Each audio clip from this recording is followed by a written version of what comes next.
शनिवार रात तकरीबन 11:30 बजे ऑफिस से घर को बाइक से निकला ही था कि कुछ ही दूरी पर एक लड़की नजर आई।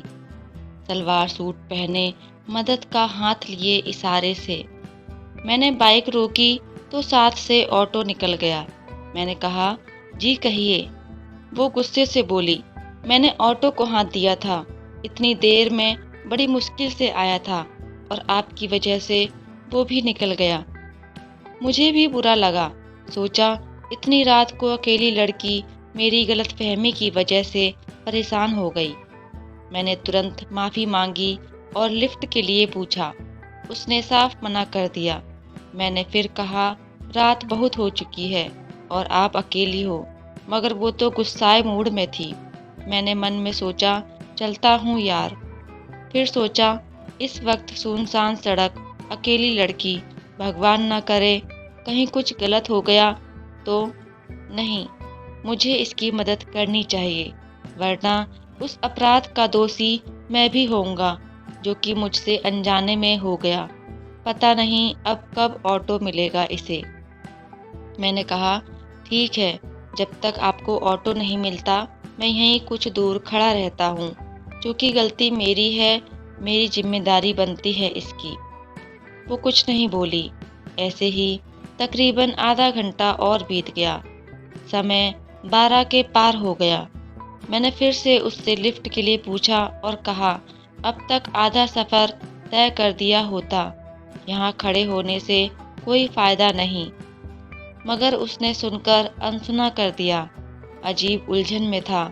उसे अकेले छोड़ने पर मन नहीं था, मन में बेचैनी थी, मेरे कहीं कुछ अनहोनी न हो जाए। फिर सोचा, जब मेरे मन में इतनी घबराहट है तो वो तो एक लड़की है और मैं तो उसके लिए अनजान। कैसे विश्वास होगा? आखिर मैं भी एक लड़का हूँ और वो एक लड़की। मुझसे ज़्यादा तो वो मन में डर रही होगी। अचानक मुझे एक उपाय सूझा। मैंने कहा, देखो, मेरे घर में भी तुम्हारे जैसी एक छोटी बहन है और तुम भी बिल्कुल वैसी हो। मेरी मानो, यहाँ इतनी रात को अकेले रुकना ठीक नहीं है। प्लीज़ मेरे साथ बाइक पर चलो, जहाँ तक तुम्हें अच्छा लगे। मेरे इन शब्दों से वो कुछ राहत के मूड में आई और बोली, आप जाइए, मैं कोई ना कोई उपाय कर लूँगी। मैंने कहा, मुझे ही यहाँ रुके 1 घंटा होने जा रहा है। ऑटो तो दूर, आदमी भी नज़र नहीं आ रहा। प्लीज़ चलो। मैंने आपको अपनी बहन बोला, फिर भी आप मुझ पर शक कर रही हो। मगर उसने फिर से मना कर दिया। तभी मैंने अपना पर्स खोला और उससे बोला, देखो, इसमें मेरी फ़ोटो है, पहचान पत्र है, ड्राइविंग लाइसेंस, आधार कार्ड है। इससे अपने पास रख लो। जब अपने घर या किसी सुरक्षित जगह पहुंच जाओ तो लौटा देना। उसे पर्स में आधार कार्ड निकाला और पढ़ा, दीपक, हाँ मेरा नाम है। देखो, अब प्लीज़ मना मत करना। तुम्हारे घर में तुम्हारे मम्मी पापा, भाई बहन इंतज़ार करते होंगे। वैसे कर तो मेरे मम्मी पापा और बहन भी परेशान हो रहे होंगे। अब चलो। वह थोड़ा सा मुस्कुराई और बाइक पर बैठ गई। मैंने पूछा, कहाँ है तुम्हारा घर? वो बोली, आप चलते रहो, जहाँ लगेगा बता दूंगी। तकरीबन 1 घंटा लगातार बाइक चलती रही। वो कुछ नहीं बोली। लगभग 20 किलोमीटर अचानक बोली, बस बस यहीं रोक दो। और तुरंत एक सड़क से कॉलोनी की ओर जाने वाले रास्ते पर दौड़ पड़ी। चंद मिनटों में वो मेरी आंखों से ओझल हो गई। खैर, मन में सुकून था। चलो, वह घर के पास तो पहुंच गई। जैसे तैसे घर पहुंचा तो 3 बज चुके थे। पापा बहुत गुस्सा हो रहे थे, मम्मी और बहन भी जाग रहे थे। यकीनन वो सभी चिंतित थे और गुस्सा भी। सो बिना कुछ बताए मैं चुपचाप अपने कमरे में चला गया।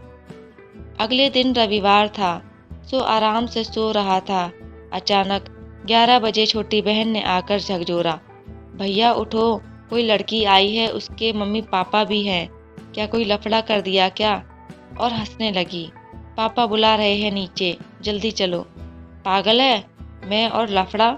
शैतान कहीं की। अध कच्ची नींद में तुरंत बनियान पहने नीचे आया। देखा तो वही रात वाली लड़की और एक अंकल आंटी साथ में थे। ये ये यहाँ कैसे? इसे तो मैं काफ़ी दूर छोड़कर आया था। इसके घर और मेरा घर तो बहुत दूर। इससे पहले मैं कुछ पूछूं, वो उठकर आई और बोली, भैया हैरान हो गए ना, मैं यहाँ कैसे? आपका पर्स जिसमें आपका पैन कार्ड आधार कार्ड है, उसी से पता लेकर मम्मी पापा के साथ आई हूँ।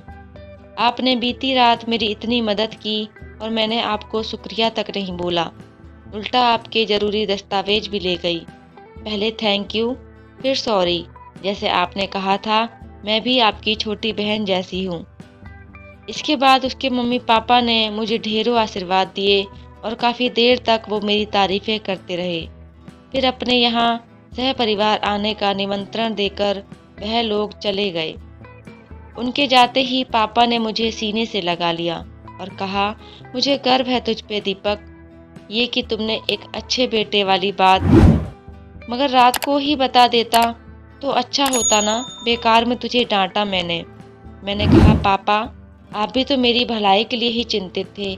तभी पापा ने एक बार फिर से मुझे सीने से लगा लिया, मगर इस बार मम्मी और छोटी भी आकर मुझसे लिपट गए थे।